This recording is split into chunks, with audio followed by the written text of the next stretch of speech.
Hi, everybody. It's Mrs. Hedrick, and today we'll be covering topic 2.7, which is ecological succession. Our objective for today's video is to be able to describe what ecological succession is, but also to describe the different effects that ecological succession has on an ecosystem structure.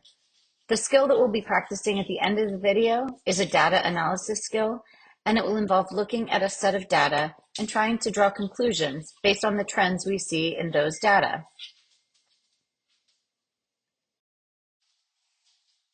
So in ecological succession, we're looking at a series of predictable stages of growth that a forest goes through. There are two types of succession. The first is primary succession, which starts with bare rock, an area with no soil at all. The first things to grow there would be moss and lichen. So they have spores that are carried by the wind and they grow directly on the rocks. Um, so in this picture, you can see this is called primary succession. So we start with a plain bare rock. The lichens and mosses come in.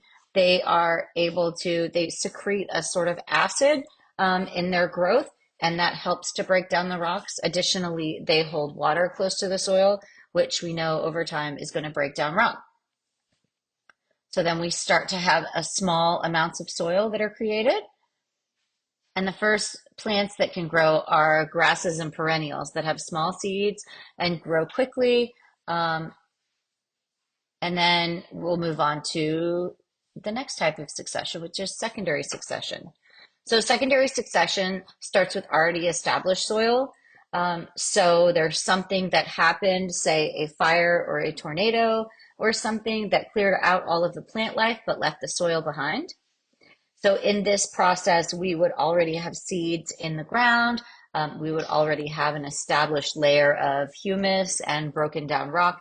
So the process is much quicker.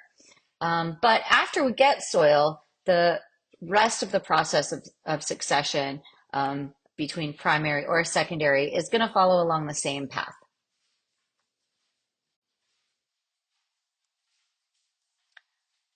Here's a cute little video, which is probably not going to work, so we're going to skip it. I also wanted to say, like, if you watch Moana, at the end of Moana, when the island is coming back to life, it's a really pretty visual of looking at how plants would grow over time. But in the stages of succession, um, they are determined by what types of plant community is found there. So different species are adapted to the conditions at different stages. So for primary succession or early succession, the ground is simply bare rock and bare soil. So the first plants that would be there would be lichen and moss. Seeds that are spread by wind or animals, they have to be fast growing and tolerant of not having a lot of soil to grow in and having full sunlight because there's nothing to give them shade. So here are some examples. I have like a little pine tree seedling and some dandelions so they can grow really quickly. Wildflowers and raspberries and grasses are often examples of the first plants to be able to grow in an area. Next, we have the mid-successional species. So after the pioneer species have helped develop a deeper layer of soil by roots breaking down the soil more, them dying, new plants forming, and this is going to take decades.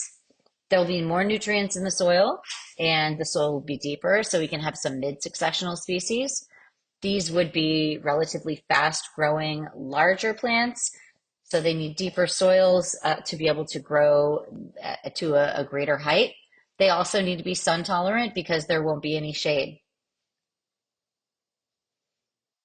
And here is a diagram of our stages of forest succession again. So we have some little pioneer species, maybe wildflowers, and then we'll start to get perennial plants and grasses. So perennial are things that last from year over year. All of your annual plants, ones that die off at the end of the summer and don't come back until the next year, or maybe don't come back at all, those would be considered more like pioneer plants. So after we have some grasses and some small shrubs, Then we can get into larger shrubs that last for more years. They would be more woody plants, so they have a brown stalk and they are more firm and they break more easily and they're going to live for years. Next, we have some short-lived pioneer species. And then we will have the climax forest where it does not change over time. So the first or the last thing that we have are considered late successional species. Sometimes we call it a climax community because it's after the soil is deepened and enriched, and probably based on the temperature and precipitation, the most developed that a certain forest would become based on those types of factors. These are usually large, slow-growing trees, so they're tolerant of shade and they need deep soils in order to have roots. So things like our maples and oaks and other large trees are late successional species.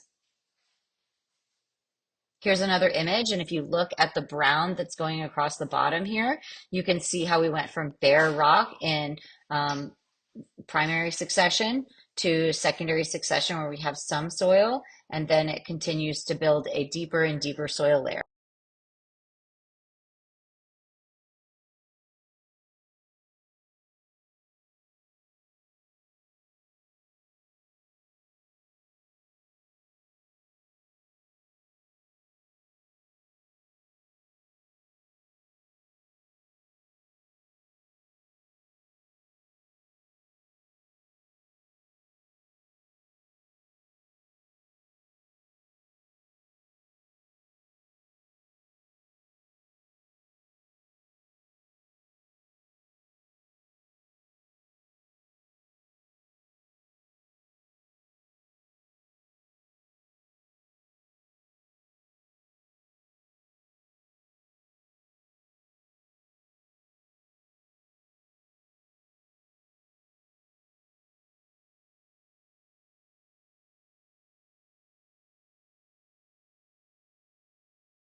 Our ice.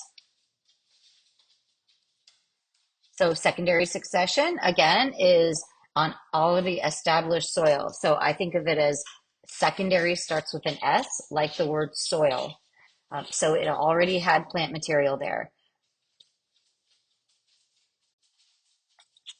Okay, so based on this, explain whether the spruce trees are an early, mid, or late successional species. I'm going to collect this from you when I get back to school. So just give an answer now with an explanation. 3 sentences is a good uh, generalization for how long you want your response to be. So just write it on paper, and I'll see you soon.